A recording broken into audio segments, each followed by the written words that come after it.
Yes, my people, what's going on? LB from Nile Lifters. On this one, hello. On this one here, gotta be looking into Matt winning. My guy still shout him out. Just wanna see. Let me see what he's saying on the live. What's he doing there? Match breakfast with bands. Let's have a look. Funny that he's on live too.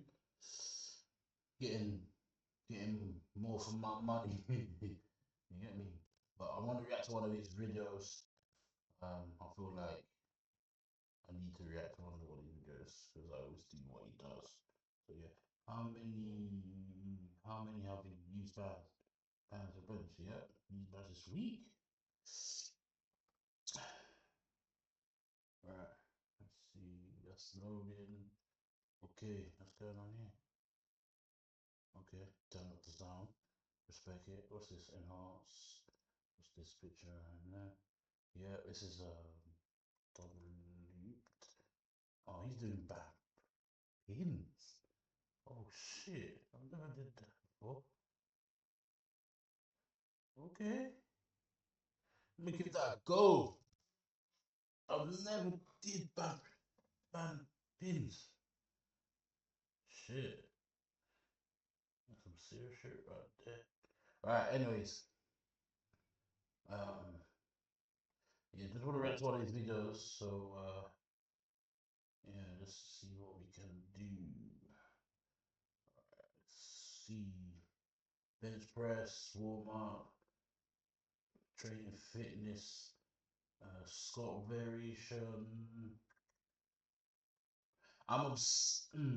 What's this? Notice and left hand spotter. Okay.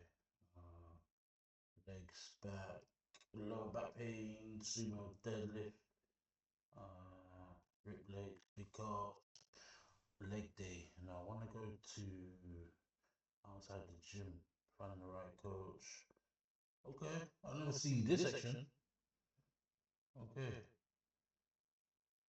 Chris says for cheat day. I've never come across this section. Okay, Matt's got a lot of content, like a lot of content. Surprised he's just only got that and not have 1 million subscribers yet, to be honest. I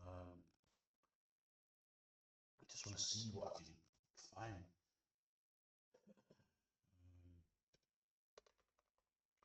What's this? Popular videos. Bodybuilder dies from squatting. Yeah, some of that.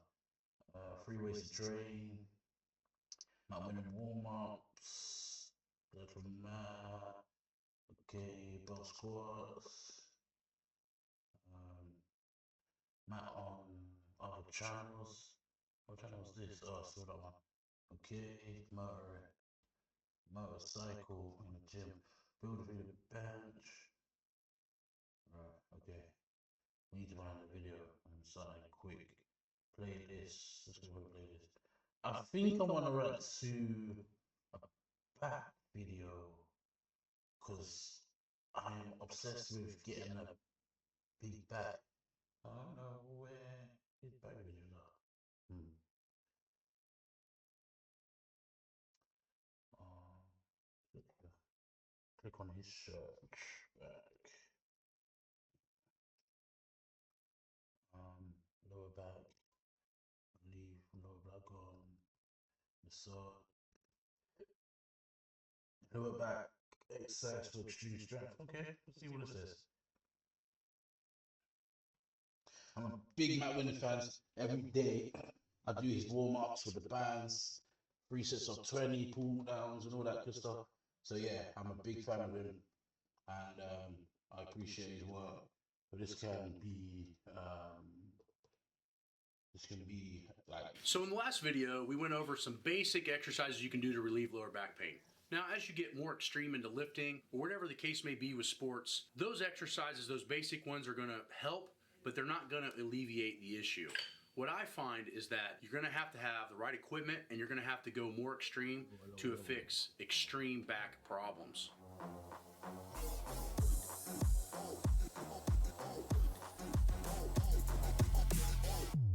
So the first exercise on our agenda is the double leg reverse hyper. Now I see this thing chopped and not used correctly all over the internet. I'm going to show you how we use it to make sure that our backs get super, super strong. The next one that we're going to do is the same exercise, but isolateral. What you find is that even super, super strong guys tend to have a dominant side and a weak side. If you don't separate those sides and try to balance them, you're going to be in for major lumbar and sacral issues. Not only that, sometimes the left and the right glute don't fire correctly. So if you isolate the two sides, you'll end up getting way, way stronger and making sure that your body stays in health way, way longer. There's another way to do the reverse hyper too, and that's the classic way, which is to let the weight swing and actually traction your spine. This is a great way for recovery, but not so good for developing mass. The reason is that you're using energy that's already into the swinging, and the muscles are just basically getting a good stretch. So when you do the regular reverse hyper, you need to make sure to tempo it so that the muscles have to work not only in the concentric, but in the braking portion of the movement. In the swing. Yeah, guys, I'm not really a big fan of reverse hypers, to be honest with you. I don't think they really work. But I think the main issue is you see here, when you have your gut to the bench, that shit's painful, restricts your breathing. Sometimes people have the handles like a bit down here. This one's pretty high, so yeah, but I don't really like to do reverse hypers. I do a lot of good mornings regular, good mornings, 3 sets. I think I do 3 sets of 100, or is it 2 sets of 100 without anything, just raw bar.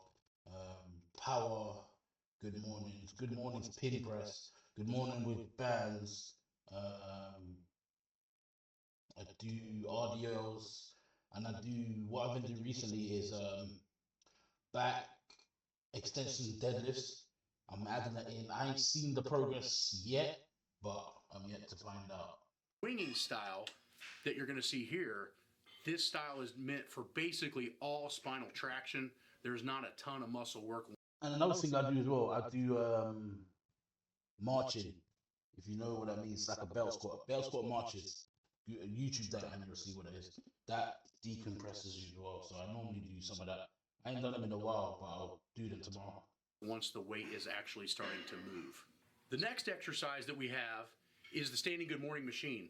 Not all of you guys are going to have access to this. There's only a few companies that make them. Like, this is elite. This is the elite. Like, you can, like, I've seen back machines, but ones like this, you lay back, but not a standing one. Standing one is this is crazy machine, bro. But this machine allows you to train your hamstrings, glutes, and lower back at a different type of pressure point than a normal deadlift would be, i.e. the weight's pushing you forward instead of straight down, holding onto a bar. This exercise is great for developing the hamstring, glute, lower back, but it also is very specific to deadlifting, making it one of the machines that I consider a must-have in a hardcore gym. The next machine that we have that you got to have is the 45-degree back extension. Yeah, this machine has been around for many, many years, and is great for developing the low back, glutes, and hamstrings.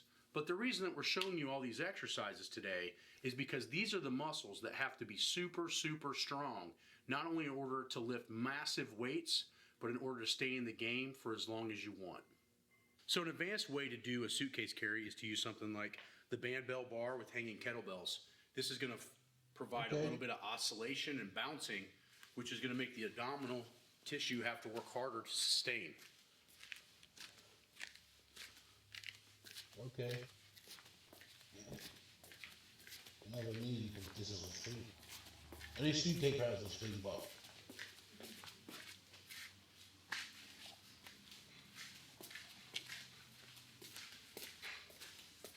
what I really like about this is it doesn't have to be that heavy, and it's really going to force the abs to have to tighten up and be very, very strong. But a lot of times people have back pain because the muscles I'm having to use right now holding this are weak. guys, remember, weak things break. You heard? Weak thing break. So these exercises are the ones you're going to need to build an extreme lower back. But as you've noticed, most of these movements are traction based. Traction based means that the movement is not pushing down vertically, not compressing the spine. There's a lot of debate on this, but I'm living proof, and a lot of other guys are living proof, that if you try to modify your training and change it to mostly a traction-based environment, then what you're going to find is your lower back's going to last a lot longer. You're still going to have to do traditional squatting and traditional deadlifting to get insanely strong, but in the other forms of your training, you need to make sure you have a traction to compression basis or thought pattern to make sure that the spine is not only getting compressed, but pulled apart. So if you like this for extreme back building and extreme lower back pain relief, make sure you go look at the basic one that we shot too. Yeah, let's look at some more Matt Venning videos. What's this? Stop only working on chest. Yeah.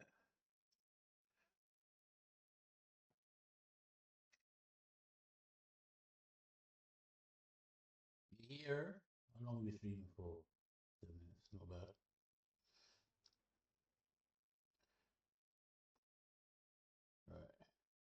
We want to get big and strong, but one of the big things that we miss out a lot of times in our training is being able to get quicker. Now, why is quicker important? Well, I'm about to show you. Speed and power, what you want.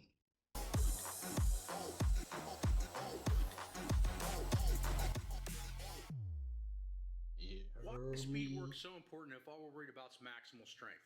Well, the trick is that speed work allows us to reach maximal potential quicker. So what I want you to do is think about this or try this on yourself. Go and set up in a squat rack a bench press, and I want you to lay on the ground and set the bar about an inch higher than where you bench. I want you to crawl under that thing, and I want you to press it up in the air, and I want you to work up slowly until you get to a maximum. What you're going to find is that when you get up to the heaviest weights, it's going to take the moderately trained person about 4 to 6 seconds to reach maximal potential in their muscle tissue ability to create strength. So what does speed do? It allows you to get there faster. So with speed training, this is your normal strength curve, right? Yeah. We start to lift the weights. This is us at rest, and this is us at max potential, okay? What happens is it takes us some time to get to this max potential, but the person that trains speed work, their max potential at the same strength is going to look like this. Yep. It's going to get there faster, and it's going to stay longer. What does that mean? That gives us a much better opportunity to lift weights because we are able to beat it with speed a little bit faster than the average person. Add this up over many, many years. But that's facts, guys, because when you're warming up for doing speed, you're doing them fast. You're not doing them like rep-wise slow. So I hear what you're saying, that this dot here on the far left, that's when you're starting. When you grab the bar, boop, boop, boop, 3 reps fast, you're going to be literally where the rep dot is. So I understand what you're saying. Your explosiveness, your maximal strength, and your endurance are going to mean huge weights. The other reason that maximal or speed training is important is because speed training allows us to get stronger without necessarily putting on any size. So the dynamic method is one of the greatest ways to get super strong because you're able to get to that strength much, much quicker. So it's more neurological or brain style training than it actually is muscle. So when training for speed, remember, and when we're training for normal power output and sports performance, the real key is we're trying to raise force, okay? But force can only be raised 2 different ways. 1, mass, or 2, acceleration. So I look at it in 2 different ways. Mass is like getting hit by a dump truck at 5 miles per hour, right? Not very fast, but that thing weighs 20,000 pounds. So when it hits you, it's not going to stop immediately. It's going to have a big chunk of mass hitting you at a slow speed. But acceleration is almost in some ways more powerful because acceleration is like a bullet. Okay, and what does that mean? That means this thing could weigh a ½ an ounce, but coming at you at 3,000 meters per second, it's going to blow your arm off. So a very small amount of mass moved at a high acceleration is. That's what I was saying. When you get the bar, as soon as it comes, boom. I mean, that's what I was saying.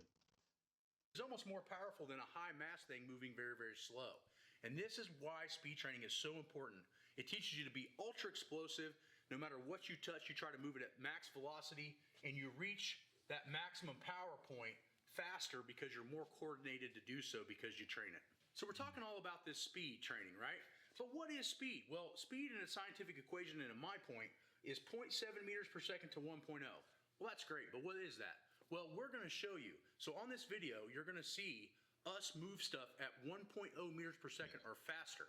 That is Same. what it's set up to be. Yeah. It's not about how much weight is on the bar. It's No. about how fast I Fast. can move it. Yes. And since I've done speed work for about 15 I'm on a deload this week, and I've been doing speed. I've been doing dynamic training, speed work all week on my, because I'm in a section where I switch up my workouts every week. So I will be doing what will be doing? I'll be doing max. I'll do, you know what I mean, dynamic. Switch it up every day. So this week is dynamics. So what we're doing is putting bands on the bar, and yeah, you don't. If you have the right band or the right chain, you don't have to go heavy because you're gonna feel that shit from the resistance of what you got on the bar. So I've got a medium barbell, a medium band, and the band is 35 kg per band tension. So just imagine I have 60 kg all together plus 35 plus 35. So do you know what I mean? So yeah. 15 to 18 years now, I know what 1.0 or plus meters per second feels like and how much weight that should be. For me as a 600-pound bencher, it's 185 pounds of bar weight with a mixture of bands and or chains, okay? So remember, most of the time when I'm fixing people's speed benching, it's too heavy. You need to treat your speed training as a plyometric thought pattern. It should feel like a jump. It should feel like an explosive matter of movement. It should not feel like lifting weights. It should feel like almost a reflex, a reflexive, explosive burst of energy. If it doesn't feel like that and it doesn't look like that, it's not speed work. So in the plyometric thought pattern, what should that feel like? Okay, you said plyometrics, we know what jumps are, blah, blah, blah. But Matt, I don't understand how that's supposed to feel. Well, watch the video, and what you're gonna realize is that what I'm talking about is, think of the bench press in a speed day like throwing a controlled punch with resistance. It should feel like you're punching somebody. And if the weight is correct on the bar, it should be thrown almost as fast to the eye as a punch. 1, 2, So remember, 3. treat your speed work as a plyometric. Yep. Treat it as you're throwing a punch with resistance. It should still feel like a punch. And make sure that your timing should be, if for the science guys, between 0.7 and 1.0 meters per second. If it's slower than that, then it's not going to be speed work, and it's not going to help constitute reinforcement to the max day 72 hours later where you're going to try to create maximal strength. This is about maximal speed. Okay, so we've talked about speed work. We know what the parameters should be. We know that should be a punch. So yeah, this is my reaction to Matt Winnings. Shout him out. Great guy. Love what he does. All good.